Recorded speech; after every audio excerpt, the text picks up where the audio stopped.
Hello, welcome to Swa World. Today I'm going to show you how to make corn fritters. I've taken few corn cobs and shredded them like this. So we'll need some green chilies, garlic, ginger, cumin and curry leaves, and also some onions, cilantro, some rice flour and besan or chickpea flour.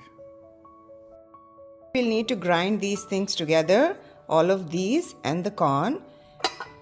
I transferred all these in the mixie jar. I'm going to add a little bit of salt and grind this. This is how it is after grinding. It's a bit watery because I've used sweet corn. If you use normal corn, it wouldn't be this watery. So now we need to add some rice flour and some chickpea flour to make it a little harder. Also add some onions and cilantro and mix all this.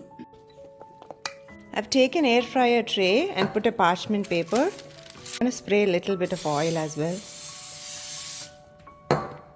Now with a spoon, put the batter like this. I've arranged these on my air fryer pan. I'm going to spray some more oil on top. And next I'll put it in the air fryer. I've set my air fryer to 375 degrees and I'm going to fry this for 8 minutes first. Then flip it over and fry for another 8 minutes. This is how they look after 8 minutes. Now I'm going to flip them over and keep it in the air fryer. Also frying some of them in a pan.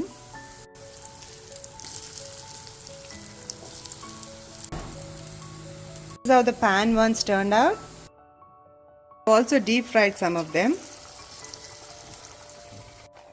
So the first line is all from air fryer, second line is all shallow fried ones, and you can also deep fry. So it's up to you.